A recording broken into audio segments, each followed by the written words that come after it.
Hello, students. Welcome back to the online platform of Vedant Academy.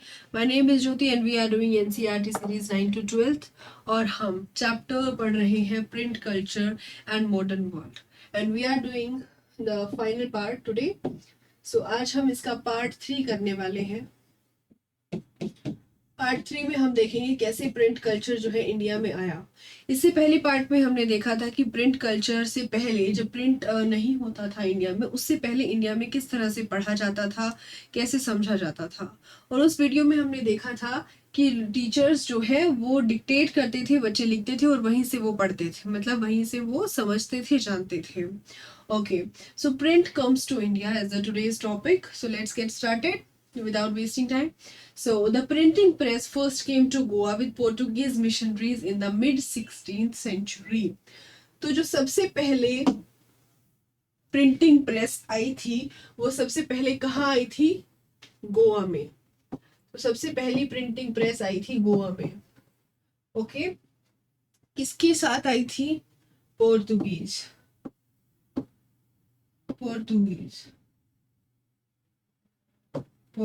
missionaries.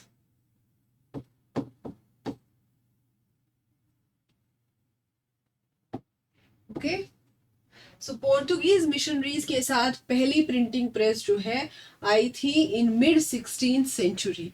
Mid 16th century में Jesuit priest, जो आपके priest थे, Jesuit priest जो थे, उन्होंने कोंकणी, जो वहां पर बोली जाती है गोवा में, कोंकणी सीखी और वहां पर उन्होंने काफी चीजें प्रिंट की कोंकणी में.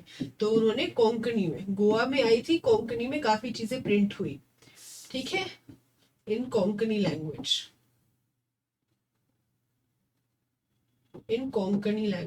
ओके. उसके बाद बाय 1674, 1674 तक आपकी about 50 books had been printed in Konkani and Kannada language. आपकी कोंकणी लैंग्वेज में और कन्नड़ लैंग्वेज में. एक चीज आप ध्यान रखिए, देखिए अभी भी यहाँ पर क्षेत्रीय भाषाओं का जो है जोर चल रहा है, अभी हिंदी की बात यहाँ पर नहीं हो रही है. ठीक है, तो कौन सी लैंग्वेज आपको मिल गई? कोंकणी. फिर आपको कन्नड़ लैंग्वेज मिल गई. उसके बाद अभी हम तमिल के बारे में भी पढ़ेंगे. तो अलग अलग भाषाओं का जो है वहां पर जो है प्रिंट होने लगा. Catholic priest printed the first Tamil book in 1579 at Cochin. तो अब देखिए 1579 में पहली तमिल जो बुक थी वो छपी कहां पर? कोचीन में. एंड 1713 में द फर्स्ट मलयालम बुक. अब यहाँ पर एक और लैंग्वेज आ गई, मलयालम. तो हर एक भाषा में जो है वहां पर बुक्स जो है छपती थी. सो बाय 1710 और 1710 में डच प्रोटेस्टेंट मिशनरीज आई. अब डच प्रोटेस्टेंट मिशनरीज आई और उन्होंने 32 तमिल टेक्स्ट जो है प्रिंट किए. और उसमें से जो काफी सारे क्या थे? जो ट्रांसलेशन थे, ओल्डर वर्क्स का ट्रांसलेशन किया उन्होंने, तमिल टेक्स्ट उन्होंने प्रिंट किए. अब इंग्लिश लैंग्वेज की जो प्रेस थी वो इतनी ज्यादा ग्रू नहीं हुई थी इंडिया में till quite late, even though the English East India Company began to import presses from the late 17th centuries. कि लेट तक भी, मतलब कि काफी टाइम तक वहां पर ईस्ट इंडिया कंपनी रही, अपना इंपोर्ट प्रेसेस जो है वो करती रही, began to import presses from the late 17th century. लेकिन फिर भी इंग्लिश लैंग्वेज की जो प्रेस थी वो इतना वहां पर नहीं चल रही थी. जैसे कि आप देख रहे हो अलग अलग लैंग्वेज में जो है प्रिंट हो रहा था, लेकिन इंग्लिश लैंग्वेज की इसमें कहीं बात नहीं की गई है पहले. ओके, उसके बाद 1780 की बात करते हैं. तो जेम्स ऑगस्टस हिकी जो थे उसने शुरुआत की थी एक बंगाल गैजेट करके, एक वीकली मैगजीन होती थी जो डिस्क्राइब अपने आप को किस तरह से किया इसने. एक ऐसा कॉमर्शियल पेपर, एक ऐसा वाणिज्यिक जो पेपर इन्होंने निकाला जो हर किसी के लिए ओपन है. एक ऐसा कॉमर्शियल पेपर जो हर किसी के लिए ओपन है और ये किसी से इन्फ्लुएंस्ड नहीं है, कि किसी के इन्फ्लुएंस में आकर नहीं लिख रहा है. So it was a private English enterprise, कि ये इंग्लिश एंटरप्राइज है लेकिन प्राइवेट है, ये कॉलोनीज वालों के इन्फ्लुएंस में जो है नहीं काम कर रहा है. And proud of its independence from colonial influence, और इस पे कॉलोनियल लोगों का कोई इन्फ्लुएंस नहीं है. That began English printing in India. तो भारत में इंग्लिश प्रिंटिंग की शुरुआत किसने की? हिकी. जेम्स ऑगस्टस हिकी ने शुरुआत की थी। और किससे शुरुआत की? बंगाल गैजेट। और ये क्या था? एक कॉमर्शियल पेपर था। बंगाल गैजेट के साथ शुरुआत की और ये क्या था? एक कॉमर्शियल पेपर था, एक कॉमर्शियल पेपर था। तो यहाँ से शुरुआत होती है इंग्लिश प्रेस की, इंग्लिश प्रिंटिंग की भारत में। और ये कब हुई? 1780, 1780 में। सो इस तरह से आपको ईयर्स के साथ ये सब चीजें याद रखनी है। Although we will give you the compilation of all this, but अगर NCERTs अभी आपको लर्न करना है तो अभी आपको साथ साथ जो हम यहाँ पर पढ़ते हैं उसको याद कर लेना है, स्पेशली ईयर्स, बिकॉज जो NCERT में मेंशन है there is more chance to come in exam. Okay, so Augustus Hickey began to edit the Bengal Gazette. तो यहाँ से शुरुआत हो गई। उसके बाद इसने क्या किया? हिक्की ने बहुत सारे एडवर्टीजमेंट जो है पब्लिश करते थे। उसमें इन्होंने क्या करना शुरू कर दिया? काफी जो कंपनी के सीनियर ऑफिशियल्स थे उनके बारे में गॉसिप करना शुरू कर दिया, उनकी मजाक बनाना शुरू कर दिया।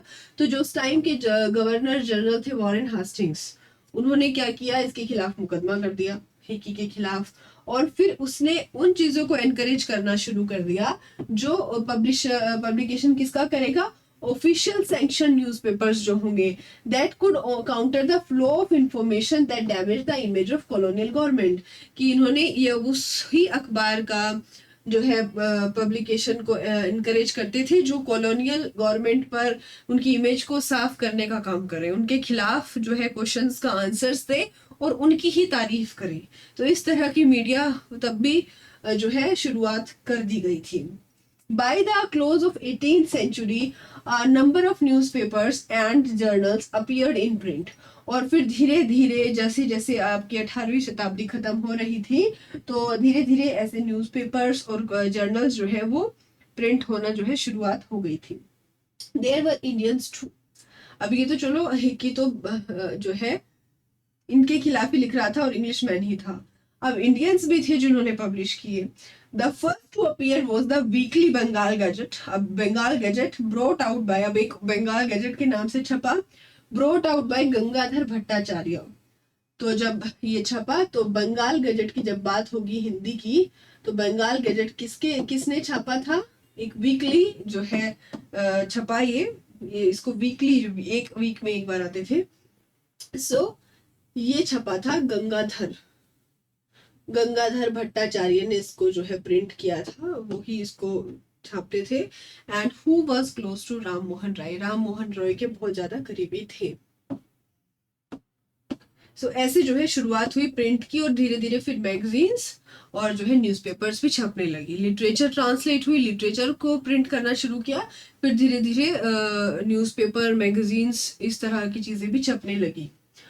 अब जब चीजें छपेंगी, रिलीजियस चीजें भी छपेंगी और कुछ गलत अगर थोड़ा बहुत छप जाएगा या किसी और के इन्फ्लुएंस में आके कोई और छाप रहा है तो फिर डिबेट्स भी होंगी। So religious reform and public debates, ये सब चीजें को कैसे हम भूल सकते हैं? कुछ चीजें अच्छी हो रही हैं तो कुछ चीजों पर इफेक्ट पड़ रहा है, तो वो सब चीजें क्या इश्यूज थे वो देखेंगे। From the early 19th century, as you know, there were intense debates around religious issues. सबसे बड़ी बात है रिलीजियस इशू, और ये तो ऐसे इश्यूज हैं इनके बारे में कुछ अगर बोल दोगे तो जो है दंगे फसाद होने का भी डर रहता है। Different groups confronted the changes happening within the colonial society in different ways and offered a variety of new interpretation of the belief of different religions. सबका अपना अलग इंटरप्रिटेशन है। तो सब कुछ लोगों ने क्या किया, इसकी एग्जिस्टिंग प्रैक्टिसेस जो चल रही थी उसको क्रिटिसाइज करना शुरू कर दिया और कहा कि अब जो है रिफॉर्म के लिए, अब दोबारा से इस चीज को देखने के लिए कैंपेन करना चाहिए। अब एक तरफ तो लोग हैं जो कह रहे हैं कि अब जो भी हो रहा है उसको रिफॉर्म करो, ये सही नहीं हो रहा है, और दूसरी तरफ कुछ ऐसे लोग हैं जो इन लोगों को कह रहे हैं कि हमें कोई रिफॉर्म नहीं चाहिए, हमारी जो सभ्यता संस्कृति है वो बहुत अच्छी है, ये जो चीजें प्रैक्टिसेस हो रही हैं वो बहुत अच्छा है, हमें कोई चेंज नहीं चाहिए। तो अब इन दोनों में जो है अब वाद विवाद तो ऑफकोर्स होगा। तो while other counter the arguments of the reformers की कोई रिफॉर्मर हमें नहीं चाहिए, जैसा चल रहा है सब बढ़िया है। These debates were carried out in public, और ये पब्लिक में जो है डिबेट की जाती थी और प्रिंट में भी की जाती थी, ठीक है, पब्लिक में भी और छपती भी थी ये बातें. Printed tracts and newspapers not only spread the new ideas but they shaped the nature of the debate. और जो जो आपके प्रिंट होते थे ये पर्चे न्यूज़पेपर्स, ये सिर्फ नए आइडियाज को स्प्रेड नहीं करते थे बल्कि नेचर ऑफ डिबेट को भी शेप करते थे. A wider public could now participate in these public discussion and express their views. अब सबसे बड़ी बात है कि वाइडर वे पर ये हो रहा था, तो लोग ज्यादा इन चीजों को जान रहे थे, एक्सप्रेस कर रहे थे, भाग भी ले रहे थे इन सब चीजों में. New ideas emerge through these clashes of opinion, और इन जो ये ओपिनियन का जो क्लैश हो रहा है आपस में, यही से निकल कर आए न्यू आइडियाज. ठीक है, न्यू आइडियाज, तो ये नए आइडियाज का भी यहाँ से जन्म होता था. Okay. This was a time of intense controversies between social and religious reformers and the Hindu orthodoxy over matters like widow, immolation, monotheism, Brahmanical priesthood and idolatry. अब इसमें आपकी चाहे जो है विधवाओं के ऊपर, उनके पुनर्विवाह के ऊपर, या फिर जिसका जो पति जो है अगर मर जाते थे तो उनको आत्मदाह करने के लिए बोल दिया जाता था, या जो भी वहां पर ब्राह्मण्स का जो चल रहा था कि वो क्या करा रहे हैं, उनका प्रीस्टहुड और जो है मूर्ति पूजा के बारे में, इन सब चीजों के बारे में जो जितने भी मुद्दे थे वो सब चीजों के ऊपर जो है कंट्रोवर्सीज जो है होनी शुरू हो गई. In Bengal, as the debate developed, tracts and newspaper proliferated, circulating a variety of arguments. अब न्यूज़पेपर में भी उनकी तरह के arguments आते थे. And to reach a wider audience, the ideas were printed in the everyday spoken language of ordinary people. और इसको ज़्यादा audience तक पहुंचाने के लिए वहीं की भाषाओं में प्रिंट किया जाता था, क्योंकि अगर आप बंगाल में जाकर तमिल वालों को प्रिंट करेंगे तो कौन पढ़ेगा, तो वहीं की चीजों को प्रिंट किया जाता था वहीं की लैंग्वेज में. राम मोहन राय पब्लिश संबंध कौमुदी. ठीक है, तो इन्होंने संबंध कौमुदी जो है अपनी प्रिंट की from 1821 and the Hindu orthodoxy commission the समाचार चंद्रिका इन अपोजिशन. अब राम मोहन रॉय ने अपनी कौमुदी को जो है प्रिंट किया इन सब चीजों के खिलाफ जो हिंदू ऑर्थोडॉक्सी चल रही थी, और उन्होंने अपनी समाचार चंद्रिका को इसके खिलाफ उतार दिया कि भाई अब दोनों के ओपिनियन आप पढ़ सकते हैं उसमें. 1822 में 2 पर्शियन न्यूज़पेपर्स वर पब्लिश्ड, और फिर 2 फारसी न्यूज़पेपर्स भी पब्लिश हुए, आपका जामे जहान नामा एंड शमसुल अकबर. ये 2 पर्शियन न्यूज़पेपर भी पब्लिश किए गए. और इसी ईयर में आपके 1822 में एक गुजराती न्यूज़पेपर भी आया जिसका नाम था बॉम्बे समाचार. तो देखो धीरे धीरे अलग अलग लैंग्वेज में न्यूज़पेपर्स आ रहे थे, पब्लिश हो रहे थे. उसके बाद in north India the ulema were deeply anxious about the collapse of Muslim dynasty. अब उलेमा जो है परेशान थे कि मुस्लिम डायनेस्टी का कोलैप्स हो रहा है, और उनको डर लग रहा था कि जितना भी क्रिश्चियन मिशनरीज आ रही थी कि वो तो धीरे धीरे करके सबको कन्वर्ट कर लेंगी, तो फिर मुस्लिम लोगों का क्या होगा, उससे तो उनके जो लॉज है वो भी बदल जाएंगे. तो इन सब चीज को काउंटर करने के लिए उन्होंने यूज किया चीप लिथोग्राफिक प्रेस का, और उन्होंने पर्शियन और उर्दू ट्रांसलेशन जो थे उनके स्क्रिप्चर्स के वो सब उन्होंने पब्लिश करने शुरू कर दिए. And they printed religious newspaper and tracts. Okay. The Deoband seminary founded in 1867, और देवबंद सेमिनारी आपके कब फॉर्म हुआ 1867 में, और इन्होंने थाउजेंड्स ऑफ जो है फतवा ये सबसे फेमस वर्ड आता है जब भी आप बात करते हो कि फतवा जारी कर दिया. तो एक फतवा जो है वहां पर उन्होंने फिर जो देवबंद जो सेमिनारी जो फाउंड हुआ 1867 में, उन्होंने थाउजेंड्स ऑफ फतवाज के बारे में लिखा, पब्लिश किया about they tell about the Muslim readers how to conduct themselves in everyday life. हर एक लाइफ की हर एक चीज के ऊपर उन्होंने फतवा जो है हजारों की संख्या में जो है फतवे जो है उसमें बताए. 1867 में जो फाउंड हुई थी उन्होंने पब्लिश करना शुरू कर दिया, और उसके बाद फिर उसमें उन्होंने एक्सप्लेन किया इस्लामिक डॉक्ट्राइन्स का. All through the 19th century, a number of Muslim, और फिर धीरे धीरे a number of Muslim sects and seminaries appeared, each with a different interpretation of faith. और ऐसे ही जैसे हर धर्म में हो रहा था, हर किसी का एक अलग इंटरप्रिटेशन है फेथ का, जैसे कि आपका क्रिश्चियन चर्चेज में ले लो, हिंदूज में ले लो, तो ऐसे ही मुस्लिम्स में भी अलग अलग सेक्ट और सेमिनारीज का एक अपना इंटरप्रिटेशन था, अपना फेथ था, and they were countering the influence of its opponents, और हर एक जो है एक दूसरे का काउंटर करता था। Urdu print help them conduct these battles in public, और उर्दू प्रिंट ने उनकी हेल्प की इन सब चीजों को, इन बैटल्स को पब्लिक में कंडक्ट कराने के लिए। Among Hindus too, और हिंदुओं में भी, print encourage the reading of religious texts, especially in the vernacular language. और हिंदूज में भी रिलीजियस टेक्स्ट को जो है वर्नाकुलर लैंग्वेज में जो है प्रिंट की हेल्प से ही लाया गया, पढ़ा गया। The first printed edition of the Ramcharitmanas of Tulsidas, और रामचरितमानस जो तुलसीदास ने लिखा है उसको जो है कैलकाटा में came out from Calcutta in 1810 1810 में उसका ट्रांसलेशन किया गया। By the mid 19th century cheap lithographic editions flooded north Indian market, और फिर जो है चीप लिथोग्राफिक जो है जो एडिशंस थे वो मार्केट में आने लगे। एंड 1880 की जो बात करें तो Naval Kishore press at Lucknow and the Shri Venkateshwar press in Bombay publish numerous religious text in vernaculars, और इन्होंने जो नवल किशोर प्रेस लखनऊ में और श्री वेंकटेश्वर प्रेस बॉम्बे में इन्होंने बहुत सारे रिलीजियस टेक्स्ट जो है उसी क्षेत्रीय भाषाओं में छापने शुरू कर दिए। In their printed and portable form, these could be read easily by the faithful at any place and time, और ये पढ़े भी जाते थे लोगों से। They could also be read out to large group of illiterate men and women, और जो लोग पढ़ लिख नहीं सकते थे उनके ग्रुप में भी इनको बोल बोल कर पढ़ा जाता था।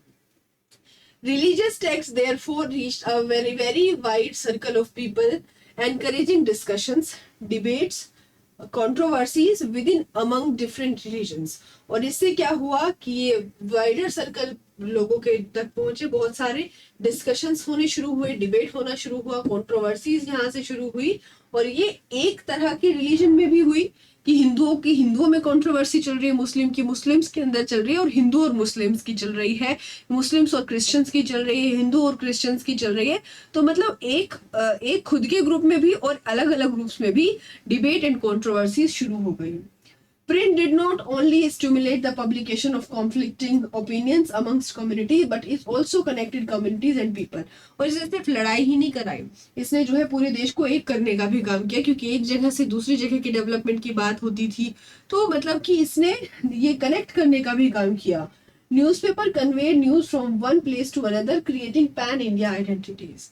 ठीक है, तो सिर्फ खराब काम नहीं किया, अच्छे काम भी किए न्यूज़पेपर्स ने। न्यू फॉर्म्स ऑफ पब्लिकेशंस, अब कुछ नए फॉर्म्स बने पब्लिकेशन की, किस तरह से पब्लिकेशन जो है चल रहा था। अभी हम न्यूज़पेपर पढ़ रहे हैं, अब अलग अलग फॉर्म्स हम पढ़ेंगे। Printing created an apatite for new kinds of writing, as more and more people could now read, they wanted to see the, अब लोग पढ़ते थे, एक अलग सी भूख लोगों में जो है अलग अलग राइटिंग्स के बारे में फैल गई थी, लोग पढ़ते थे। अब वो चाहते थे खुद को ही देखना दूसरी किताबों में, कहानियों में। तो यहाँ से शुरुआत कहाँ से होती है? नोवेल से, कि आप नोवेल पढ़ते हो और आपको कोई कैरेक्टर ऐसा लगता है कि ये तो बिल्कुल मैं ही हूँ, या कोई और आपकी फैमिलियर होता है कि ये तो बिल्कुल उसके जैसा है। तो इसी तरह लोगों को वो चीजें अट्रैक्ट करने लगी थी। So they wanted to see their own lives, experience, emotions and relationships reflected in what they read, जो पढ़ते हैं। The novel, a literary film which had developed in Europe, ideally catered to this need, और इसने जो है अच्छी तरह इस चीज को कैटर किया नोवेल जब आए तो लोगों को लगने लगा हाँ ये कैरेक्टर तो मैं हूँ। धीरे धीरे यूरोप में शुरू हुआ, फिर इसने इंडियन फॉर्म्स एंड स्टाइल्स को भी देख लिया, और रीडर्स के लिए एक नया वर्ल्ड बन गया एक्सपीरियंस का, जिसने एक बहुत अच्छा उनको विविध तरीके से सेंस दिया गया डाइवर्सिटी ऑफ ह्यूमन लाइव्स की। उसके बाद कुछ और जो फॉर्म्स थे, जैसे कि आपका लिरिक्स, शॉर्ट स्टोरी, एसेज, ये essays about social and political matters, ये सब चीजें भी जो है अब आने लगी। And in different ways they reinforce the new emphasis on human lives, intimate feelings about the political and social rule that shape such things। तो इस तरह से अलग अलग चीजें बुक्स के साथ साथ ये सब चीजें भी जो है पढ़ी जाने लगी, देखी जाने लगी, समझी जाने लगी, प्रिंट की जाने लगी। By the end of 19th century, a new visual culture was taking place, shape. एक नया ही जो है कल्चर शेप हो रहा था by this, and with the setting up of an increasing number of printing presses. Just a second. By the end of 19th century, a new visual culture was taking shape, and with the setting up of an increasing number of printing presses, visual images could now be easily reproduced in multiple copies. तो इससे क्या हुआ, painters जो थे और सब चीजें थी वो प्रोड्यूस करने लगे इमेजेस को फॉर मास सर्कुलेशन, आराम से वो जो है मास सर्कुलेशन उनका किया जा सकता था। नई नई चीजें जो है बन रही थी, प्रिंट हो रही थी, प्रिंटिंग प्रेसेस का नंबर बढ़ रहे थे, तो विजुअल इमेजेस जो होती है जैसे किसी देवी का जो है आकार बना दिया, किसी की पेंटिंग जो है प्रिंट कर दी, तो वो सब चीजें बढ़ रही थी। Raja Ravi Varma, like painters like Raja Ravi Varma produced images for mass circulation, और ये बनाते थे poor wood engraves who made wood block set up shop near the letter presses, वो उनके आसपास शॉप बना लेते थे। जो इस तरह की जो है जो वुड इनग्रेवर्स होते थे वो क्या करते थे, प्रिंट शॉप से जो है एम्प्लॉय होते थे। Cheap prints and calendars easily available in the bazaar, कोई भी चीज आप आ जाए महंगी, इसकी कॉपी जरूर तैयार हो जाती है, तो इस तरह से वो चीजें भी वहां पर थी ताकि जो है पुअर लोग भी उससे एक्सेस कर पाए। To decorate the walls of their homes, places of work, these prints began shaping popular ideas about modernity and tradition, religion and politics, society and culture. हर तरह के हर फेज के बारे में जो है प्रिंट जो है चल रहा था। 1870 के दशक की अगर हम बात करें तो कैरिकेचर्स एंड कार्टून्स आ गए। उससे क्या हुआ, पॉलिटिकल, आप भी देखते हो ना अभी न्यूज़पेपर में कार्टून बना होता है, कुछ भी पॉलिटिकल मुद्दा होता है तो थ्रू कार्टून्स, या एक अमूल का जो आता है एड, उसमें भी कुछ ना कुछ रोज नया होता है। तो इस तरह से अलग अलग चीजें बनने लगी। तो उसमें क्या था, जो इंपीरियल लोग थे वो भारत के जो नेशनलिस्ट थे उनकी खिंचाई करते थे, और जो भारत वाले थे वो इन लोगों की खिंचाई करते थे। तो ऐसे धीरे धीरे क्या होने लगा कि इन सब चीजों का भी बहुत ज्यादा जो है बढ़ गया। There were imperial caricatures lampooning nationalist as well as nationalist cartoons criticising imperial rule, तो एक दूसरे की खिंचाई भी करते थे सब चीजों से। वुमेन एंड प्रिंट, अब वुमेन के साथ प्रिंट को किस तरह से रखा गया वो देख लीजिए। Lives and feelings of women begin to be written in particularly vivid and intense ways. जो वुमेन की जो है लाइफ्स थी, उनकी फीलिंग्स थी, वो एक पर्टिकुलरली एक अलग ही जो है गहनता पूर्वक सावगोई के साथ बहुत अलग तरीके से जो है लिखी जाने लगी। Women's reading therefore increased enormously in middle class home. अब जो मिडिल क्लास वुमेन थी वो भी उस चीज को पढ़ रही थी। लिबरल हस्बैंड एंड फादर्स जो थे, जो लिबरल थे, वो जो है एजुकेट कराना उन्होंने शुरू कर दिया, औरतों को स्कूल भेजना शुरू कर दिया, और जब वुमेन स्कूल सेटअप हुए तो वो सब उसमें जाते थे, पढ़ते थे। Many journals began carrying writings by women, उसमें वुमेन जो लिखती थी वो भी जो है सम्मिलित वो करते थे, और उसमें एक्सप्लेन होता था कि वुमेन को एडुकेट क्यों कर दिया जाना चाहिए।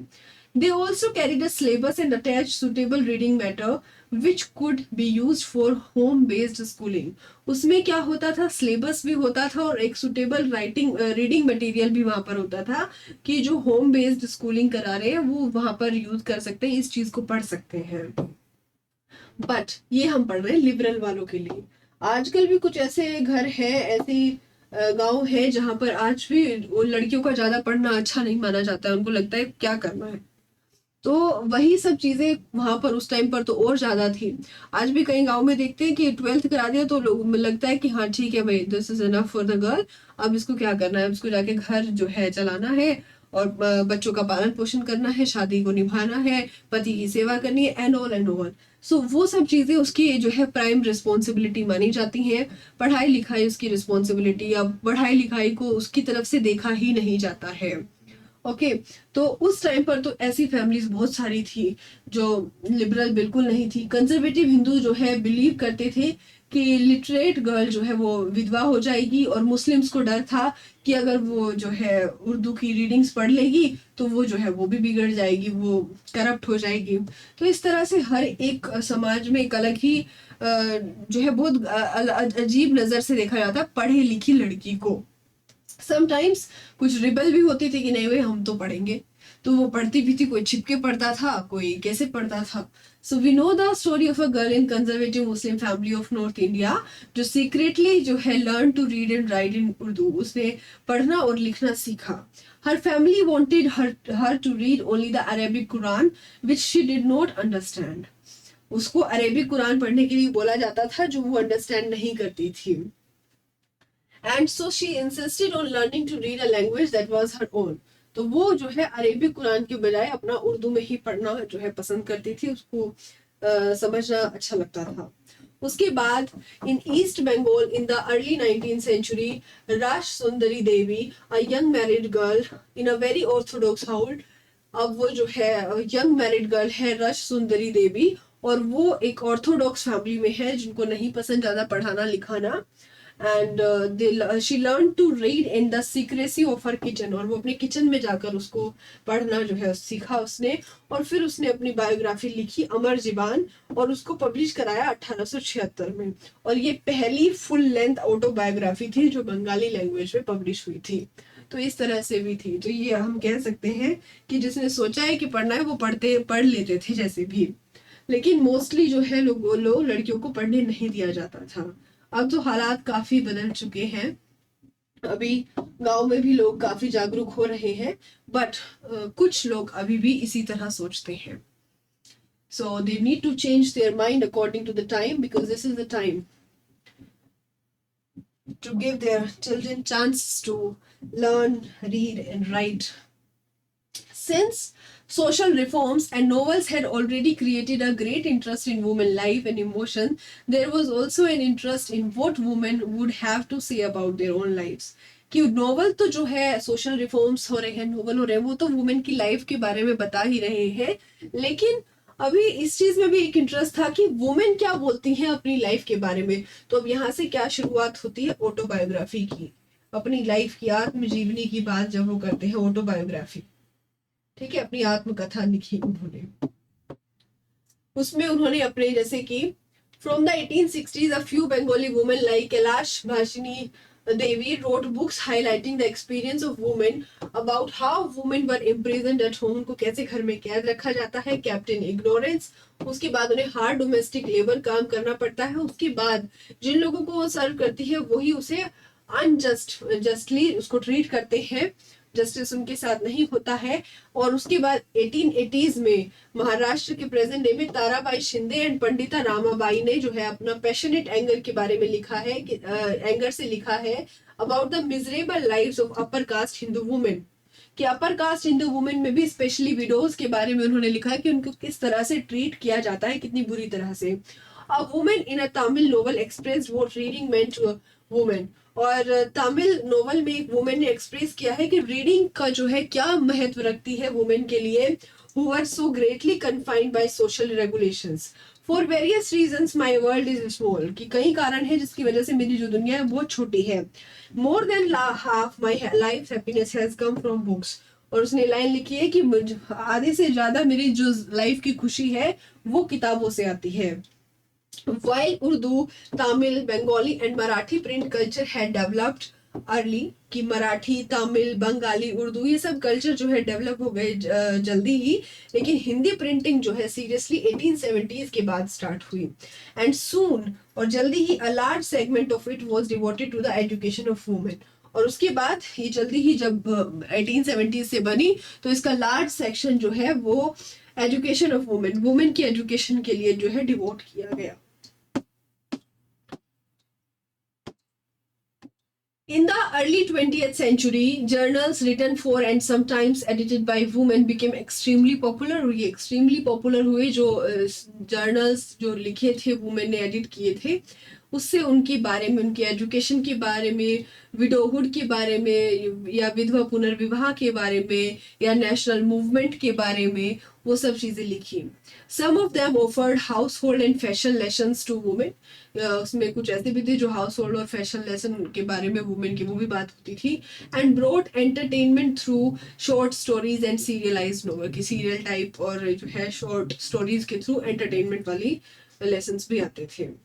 In Punjab too, a similar folk literature was widely printed from early 20th century, और पंजाब में भी इस तरह की जो लिटरेचर जो है देखी गई।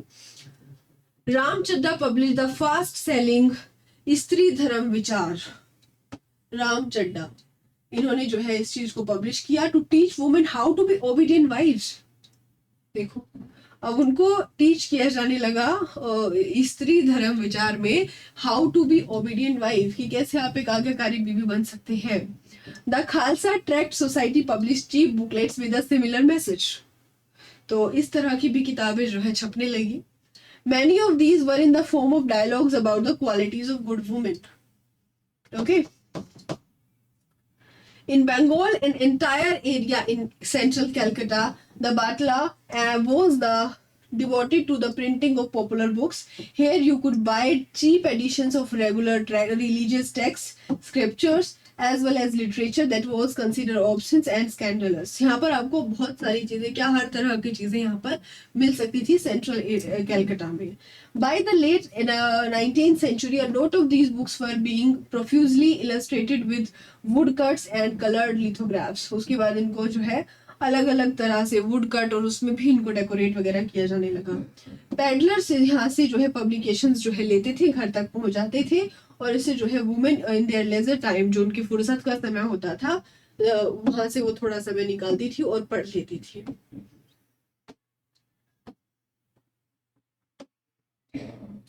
Print and the poor people.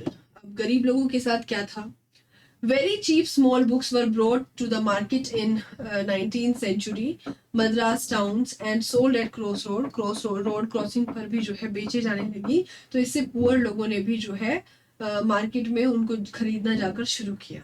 Public library बनाई गई. उसके बाद ज्यादातर तो ये शहरों में और टाउन्स में ही होती थी, और या फिर जो कोई विलेज प्रॉस्पेरस होते थे उनको, जो आपके रिच लोकल पैट्रन्स होते थे, वो लाइब्रेरी सेटअप करते थे अपनी प्रतिष्ठा के उसमें कि हमारे घर लाइब्रेरी है. तो मतलब लाइब्रेरी से लगता था बड़ा प्रतिष्ठित खानदान है, बड़ा प्रतिष्ठित घर है, तो वो प्रेस्टीज में जो है एक लाइब्रेरी सेटअप करते थे. From the late 19th century, the issues of caste discrimination began to be written about in many printing tracts and essays. उसके बाद कास्ट डिस्क्रिमिनेशन के बारे में जो है लिखा जाने लगा. Jyotiba Phule, the Maratha pioneer of low caste protest movement, इनको कोई नहीं जानता ज्योतिबा फूले को, wrote about the injustice of caste system in his Gulamgiri. तो इन्होंने गुलामगिरी लिखी, इसमें इन्होंने कास्ट के बारे में लिखा है. बहुत इंपॉर्टेंट है, कई बार पूछा जाता है गुलामगिरी किसने लिखी है.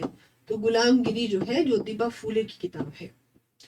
सो ही रोट गुलामगिरी इन 1871, 1871 में ये जो है लिखी गई. इन द 20th सेंचुरी फिर भीमराव अंबेडकर जी आए, एंड फिर आपके ईवीआर नायकर जो आए मद्रास में, जिनको पेरियार भी बोला जाता है. उन्होंने फिर काफी पावरफुली जो है कास्ट के बारे में लिखा. ऑल ओवर इंडिया में जो है इसको पढ़ा गया. तो मतलब कहने वाली बात है कि अब कास्ट के ऊपर लिखना शुरू हुआ. जो कास्ट डिस्क्रिमिनेशन हो रहा था, छुआछूत जो चल रहा था, अब उन सब चीजों के ऊपर लिखना जाने लगा कि छुआछूत कुछ नहीं है, हर इंसान जो है भगवान ने ही बनाया है. उन सब चीजों की क्या कहाँ डिस्क्रिमिनेशन हो रहा है, किस बेसिस पर हो रहा है, वो सब चीजें लिखी जाने लगी. अब जो फैक्ट्रीज वाले वर्कर्स थे उनको एजुकेशन नहीं मिलती थी. So Kashi Baba, a Kanpur mill worker, wrote and publish छोटे और बड़े का सवाल in 1938 to show the link between caste and class exploitation. Caste and class exploitation. तो जो है पोएम्स जो होती थी, और मिल वर्कर्स जो वहां थे, वो अपने किस नाम के अंडर लिखते थे पोएम? सुदर्शन चक्र के बेस में, कि सुदर्शन चक्र नाम से उनकी जो है पोएम्स आती थी 1935 टू 1955 में. और इससे क्या हुआ कि बहुत सारा कलेक्शन जो है बनता चला गया, उसको बोला गया सच्ची कविताएं. By the 1930 Bangalore cotton mill workers set up libraries to educate themselves. और फिर धीरे धीरे बॉम्बे वर्कर्स ने भी लाइब्रेरीज बना ली खुद को पढ़ाने के लिए, सीखने के लिए, और इसको सोशल रिफॉर्मर्स जो वहां पर होते थे वो स्पॉन्सर करते थे, to restrict excessive drinking among them, to bring literacy and sometimes to propagate the message of nationalism. उससे क्या है कि भाई एक्सेसिव ड्रिंकिंग नहीं होगी, इन सब चीज़ों को समझाने के लिए, उनको पढ़ाई की तरफ ले जाने के लिए, उनमें नेशनलिज्म का मैसेज प्रोपेगेट करने के लिए, ये सब चीज़ों के लिए वहां पर जो है लाइब्रेरी ओपन की गई. And the last topic of this chapter is print and censorship. Print और प्रतिबंध. प्रिंट और प्रतिबंध.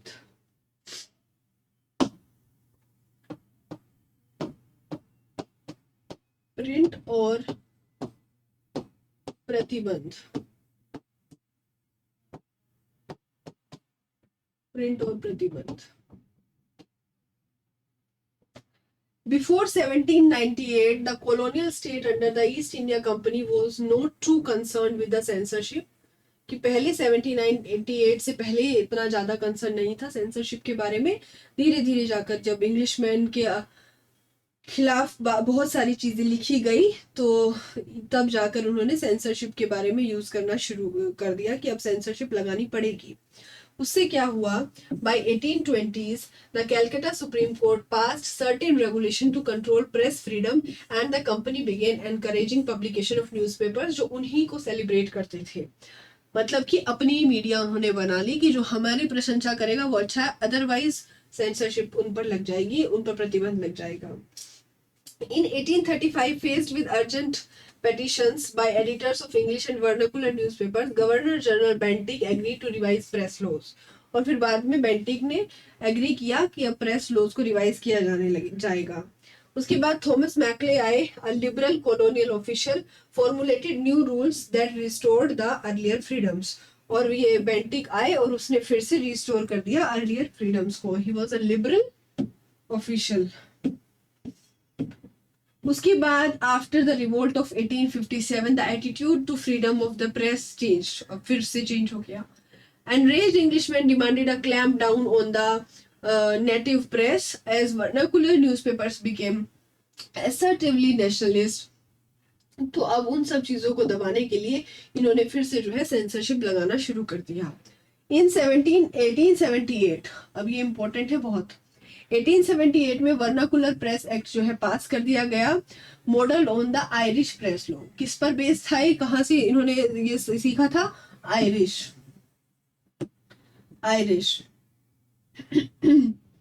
ओके. और 1878 में इसको लगाया गया. It provided the government with extensive right to sensor reports. ये किस पर भी सेंसर रिपोर्ट कर सकते थे, और जो है एडिटोरियल्स जो होते थे वर्नाकुलर प्रेस में वो सब चीजें ये देख सकते थे. एंड अब वो रेगुलर ट्रैक रखते थे, क्या छपेगा क्या नहीं छपेगा, कहाँ पर क्या छपेगा कहाँ पर क्या नहीं छपेगा, क्या चीज जानी चाहिए क्या चीज नहीं जानी चाहिए. और पहले उस न्यूज़पेपर को वार्न करते थे, और अगर वार्निंग को इग्नोर करते थे तो उसको सीज कर लिया जाता था, और उनकी प्रिंटिंग मशीन्स को भी जो है कब्जा कर लिया जाता था. Despite repressive measures, nationalist newspapers grew in numbers in all parts of India. और इन सब चीज़ों के, इन सारे जो विरोध उनके हो रहे थे, इन सब चीज़ों के चलते जो है नेशनलिस्ट न्यूज़पेपर जो थे वो जो है ग्रू करते रहे. उन्होंने अपनी एक्टिविटीज़ को जारी रखा, सारे काम उन्होंने किए. अपना जो है अलग ही उन्होंने एक नया renewed cycle of persecution and protest वहाँ पर जो चलता रहा.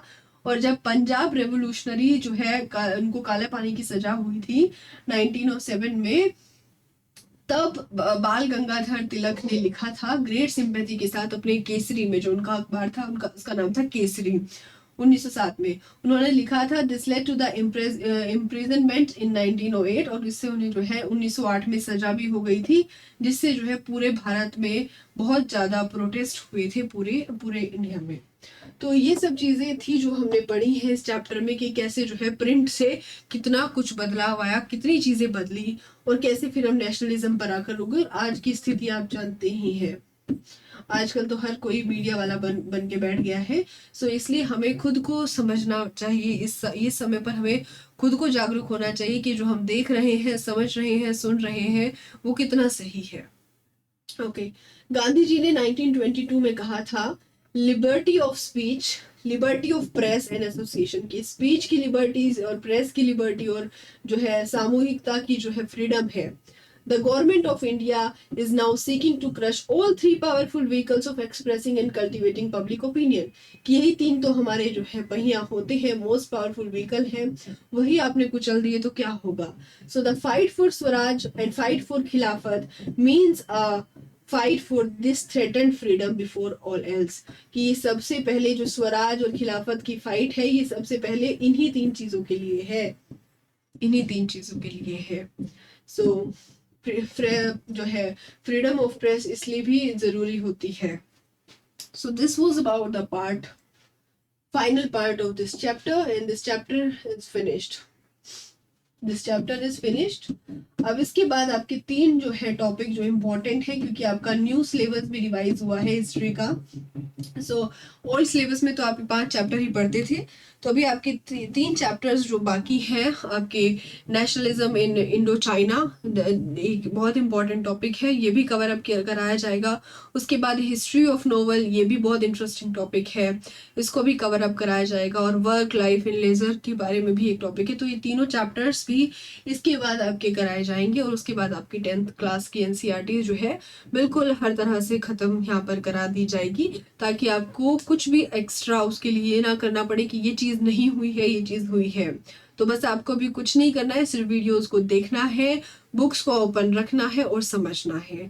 टाइम, डेट और जो किस न्यूज़पेपर किसने दिया, कैसे दिया, ये सब आपको लर्न करना पड़ेगा टाइम टू टाइम।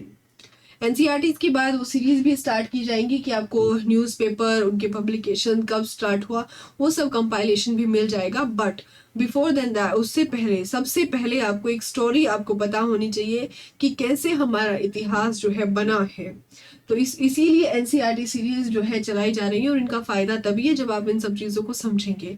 बाकी लर्न करने के लिए या जो भी हमारे ट्रिक्स होंगी, ट्रिक्स वाली वीडियोस, वो सब प्रोवाइडेड हो जाएंगी, लेकिन एनसीईआरटीज को शॉर्टकट की तरह नहीं पढ़ना है, बहुत अच्छे से ध्यान रखते हुए पढ़ना है। So this was about the part 3rd of this video and final part of this video. Thank you and have a nice day.